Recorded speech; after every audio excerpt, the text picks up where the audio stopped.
a atteint le seuil de l'impossibilité. À cause du laxisme, de la médiocrité, de l'illogique, de l'irrationalité, mais aussi et surtout de l'arrogance, du mépris et de la violence du régime de Yaoundé, eh bien, le Cameroun est aujourd'hui vulnérable et 10 fois plus rien en Afrique. Vous savez, Aimé Césaire disait dans le discours sur le colonialisme suivi du discours sur la négritude, ceci, je cite, « Une civilisation qui savait incapable de résoudre les problèmes que suscite son fonctionnement est une civilisation décadente et atteinte. » Page 7 de son livre. Là, il parlait en quelque sorte des problèmes que cause l'élite politique occidentale et évoquait en même temps le rapport dominant-dominé. Bref, le rapport entre la France et l'Afrique.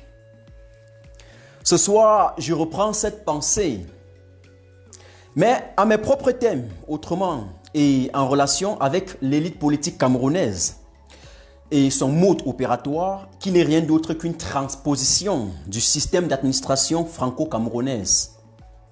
En ceci, un régime qui s'avait incapable de résoudre les problèmes causés par son propre fonctionnement est un régime désuet, décadent, un régime caduc, archaïque et qui est appelé à disparaître. Ainsi, le régime de Yaoundé s'est avéré aujourd'hui incapable de résoudre les problèmes fondamentaux auxquels font face les Camerounais au quotidien. Pire encore, les dérapages et les multiples dysfonctionnements causés par le fonctionnement du régime de Yaoundé sont scandaleux. Et M. Biya et tous ses apôtres et ses sbires sont incapables de régler les problèmes. Ils nous ont prouvé qu'entre eux et le peuple camerounais, qu'entre eux et la couche démunie et la couche vulnérable et la couche désœuvrée, je peux le dire ainsi, il y a un réel déphasage. C'est une réalité incontestable, sauf si on est de mauvaise foi. Ainsi, chers camarades, si je vous ai invité spécialement à m'écouter ce soir, alors que je pouvais bien engager une communication sans toutefois annoncer, eh bien, ce n'est pas parce que je voudrais venir ici m'afficher et me donner le plaisir de montrer mes dents. Non. Ce n'est non plus parce que je voudrais vous amener à contempler la finalité de mes traits physiques. Zéro. A contrario, c'est parce que nous sommes à un tournant décisif de l'histoire du Cameroun. C'est parce que nous traversons actuellement un moment crucial de l'histoire socio-politique de notre pays. Et donc, chacun de nous est appelé à assumer la pleine responsabilité. La récréation étant terminée, il est l'heure de passer à l'évidence, car le destin du Cameroun nous incombe. Nous tous, chacun d'entre nous, je dis bien tout le monde, sans exception aucune, sans considération politique, ni de bord politique, ni d'obédience religieuse ou encore d'appartenance communautaire. Pas d'exception. Ceci étant dit, je voudrais souligner que du haut cadre de l'administration, de l'État, aux petits paysans du village aujourd'hui, tout le monde sait, plus que quiconque, que l'économie du Cameroun est complètement paralysée. Une économie qui est majoritairement basée sur le secteur informel est complètement banca et à terre aujourd'hui. Que les détournements sont catastrophiques. Rappelez-vous de la CAN 2019 et de nos 2000 milliards. Que l'insécurité règne et crée le suspense, l'inquiétude, la peur et la torpeur. Que les gens meurent sur le théâtre de la crise anglophone, de la guerre même, j'allais dire.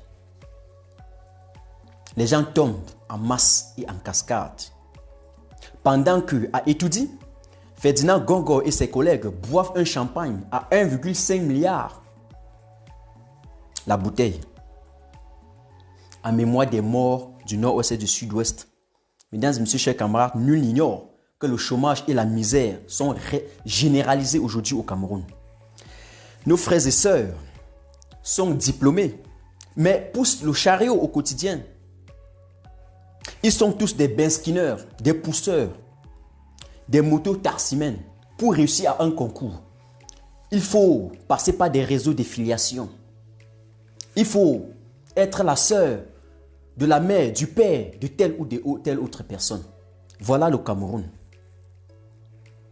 Il faut être dans le cercle vicieux, dans le cercle fermé du régime pour oser un jour rêver. Atangandji et ses amis ont réduit la vie des Camerounais, la vie des pauvres Camerounais à sa plus simple expression. Il faut bien le dire ce soir. Entre-temps, le même Atangandji, Grégoire Ouona, Jacques Famé Ndongo, Ferdinand Gongo et tous ses collègues, les ministres de la République que vous connaissez, tous les directeurs généraux, confondus, eh bien, se confessent la conscience tranquille dans les gros bureaux climatisés, les gros bureaux de luxe ultra climatisés de Yaoundé. Le jeune Camerounais n'a plus droit de rêver. Combien de familles réussissent aujourd'hui, je vous pose la question, à goûter un bout de pain le matin avant de sortir de la maison, s'ils ont même une maison? Chers camarades, je vous pose une autre question. Combien de Camerounais, combien de familles aujourd'hui au Cameroun réussissent à mettre 1 kilo de viande, 1 kilo de riz dans leur marmite le soir avant de dormir, s'ils ont même où dormir? Les Camerounais dorment dans le noir. Manque de l'eau à boire, manque de l'électricité, mais payent des factures exorbitantes au quotidien, tous les jours, tous les mois. Nul n'ignore et nous les voyons. On les arnaque. Donc, regardez à quoi ressemble le Cameroun aujourd'hui. Les ponts s'effondrent. Les ponts s'effondrent sur les yeux même d'Atangandji. On a vu leur cortège dans le septentrion. Les routes s'effondrent, les bâtiments tombent, même la nature est déjà contre eux. La nature se fâche contre le régime de M. Biya. Les ministres louent la Ethiopian Airlines pour quitter Yaoundé et aller au nord. Alors qu'en 82, nous disposions de plus de 22 avions. Regardez à quel niveau nous sommes aujourd'hui. Ayez honte à Yaoundé. La question est celle de savoir. Ils louent les avions pour se déplacer à l'intérieur du Cameroun. Et ceux des Camerounais démunis, vulnérables et les désœuvrés qui n'ont pas l'argent, ils vont passer sur quelle route pour aller évacuer les tomates, les choux, les fruits qu'ils cultivent? Comment? Lorsque la peau gratte, ils sont évacués. Et les Camerounais qui n'ont pas l'argent pour les évacuations sanitaires, ils vont se soigner où?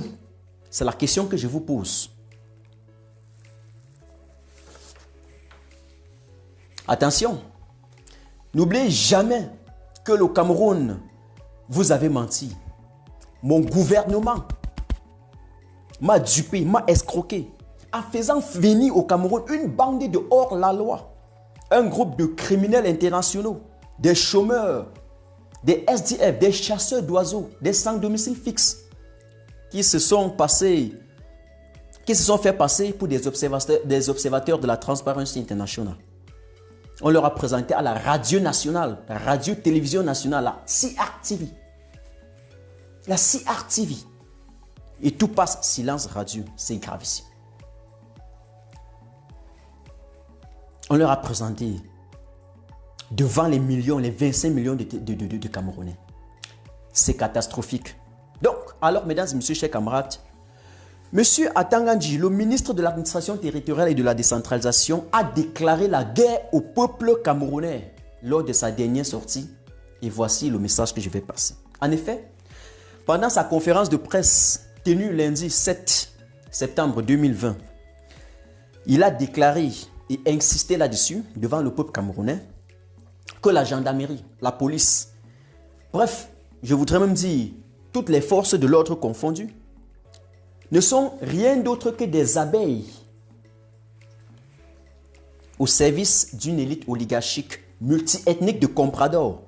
Des abeilles en quelque sorte à la solde d'une petite clique cynique, méchante, malhonnête et médiocre qui n'a pour objectif et seul exercice que la conservation du pouvoir dont il n'a jamais acquis la légitimité populaire. C'est un fait. Donc, au moment où le peuple réclame et exigent le bilan, qu'est-ce qu'ils font?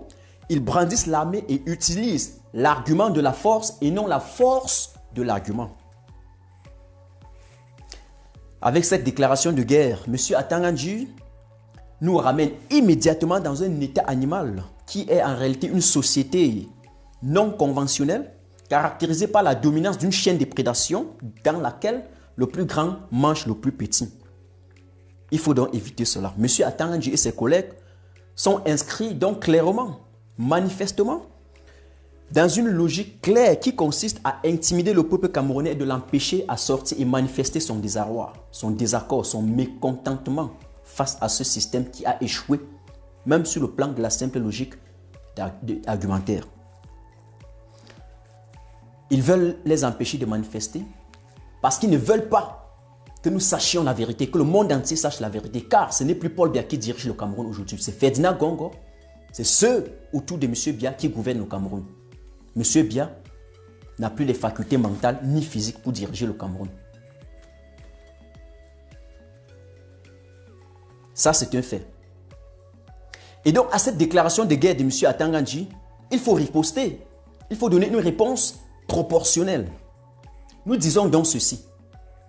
Au vu de ce qui précède, étant donné que les manifestations font et sont une partie intégrante des libertés fondamentales inscrites dans les déclarations universelles des droits de l'homme, la Charte des Nations Unies, la Charte africaine des droits de l'homme et des peuples et toutes les autres conventions d'ailleurs que le Cameroun a signées et ratifiées. Alors, le 22 septembre 2020, pendant les manifestations populaires au Cameroun, si une seule balle touche les cheveux ou les orteils d'un manifestant pacifique au Cameroun, nous allons réduire Berlin à feu et à cendres. Je recommence parce que j'ai l'impression que parfois, il y a de la poudre de perlimpinpin dans les oreilles d'Atangandji et de ses collègues. Si Atangandji donne l'ordre de tirer, même seulement sur les orteils ou les cheveux d'un manifestant pacifique à main nue, l'ambassade du Cameroun à Berlin sera immédiatement brûlée. Soit immédiatement, soit dans les jours qui suivront. On appelle ça en français facile une relation de cause à effet, action-réaction. Je n'ai pas dit que j'irai le faire demain après-demain. Je dis bien si. Donc,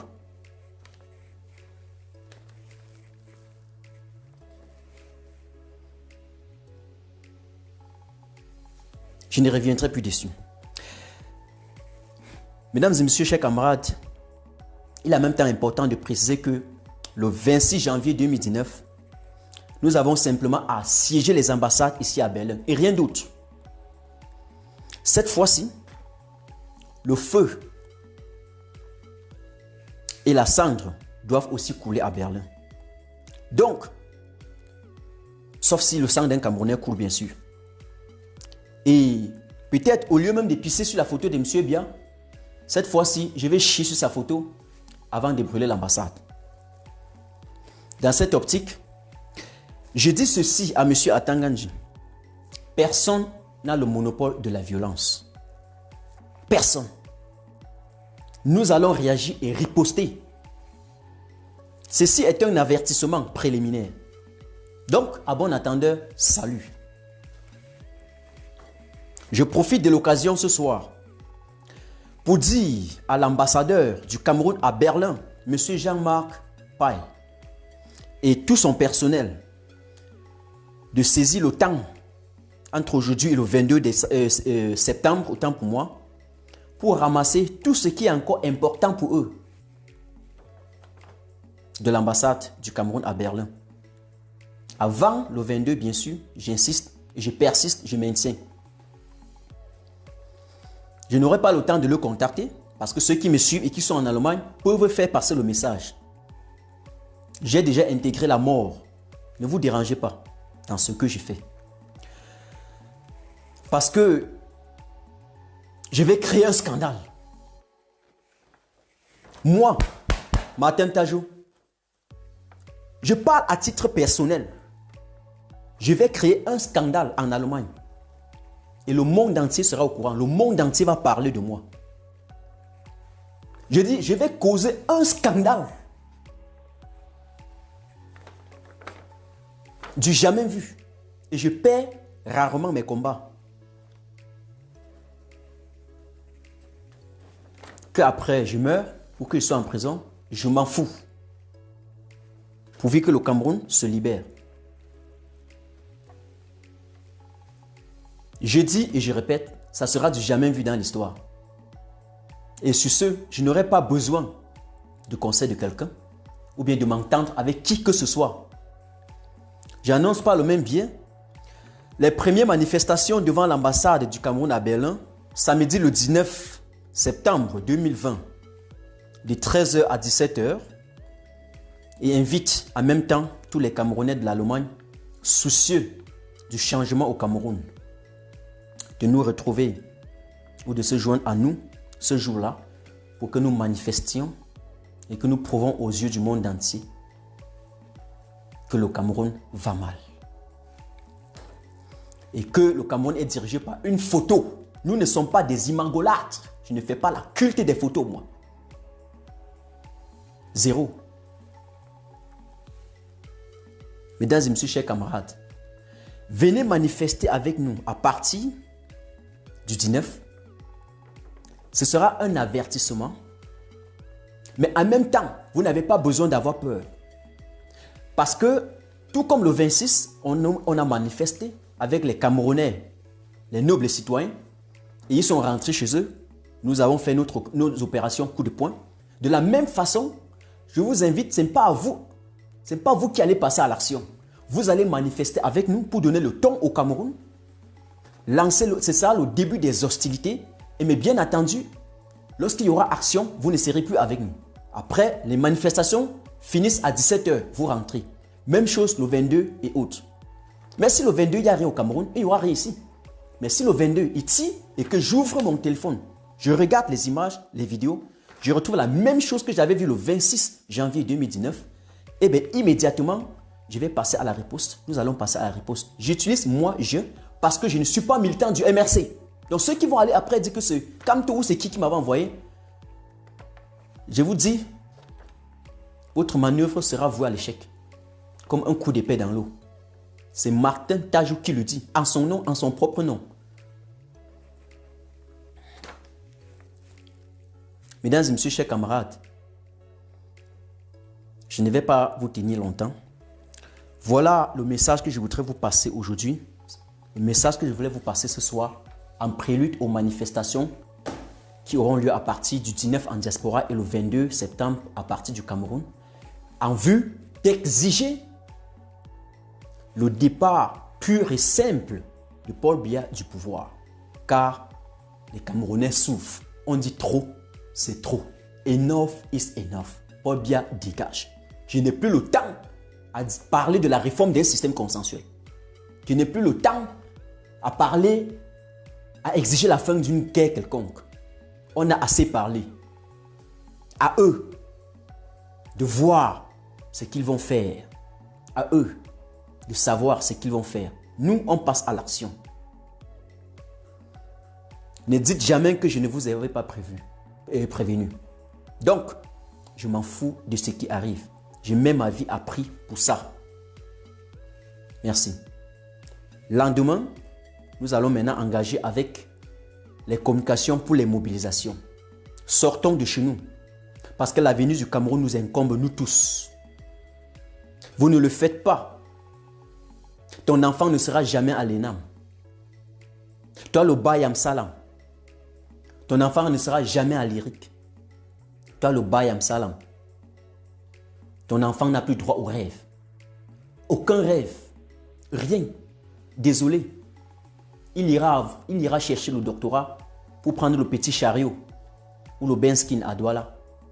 J'invite les benskineurs et les motos taximens, les pousseurs, mais surtout ces benskineurs et motos taximens là, je leur dis que le 22, ils devaient nous aider au Cameroun. a créé les embouteillages, sortis en masse et en cascade, à Douala et à Yaoundé, partout. Il suffit qu'ils sortent et qu'ils freinent. Et plus personne ne passe. Même les camions anti-émeutes n'auront pas la voie pour passer. Il y aura l'embouteillage. On compte énormément sur vous. Parce que le citoyen camerounais n'est pas fait pour pousser. On dit non. Je ne dois pas aller plus loin que ça. Parce qu'on aura des lives de sensibilisation. Je sors pour que le Cameroun change. Pour un lendemain meilleur. 40 ans, c'est trop. Mesdames et messieurs, chers camarades, merci de m'avoir suivi. Et à plus. C'était Martin Tajo. On va encore chanter l'hymne national. Pour terminer.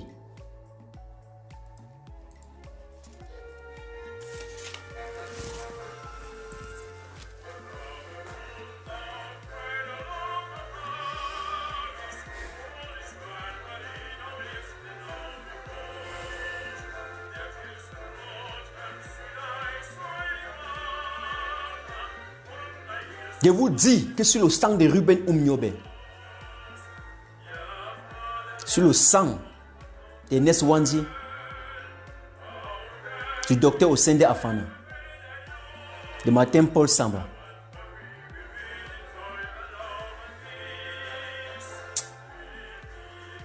je vais faire quelque chose. Attends, quand tu touches un Camerounais au Cameroun, il va voir.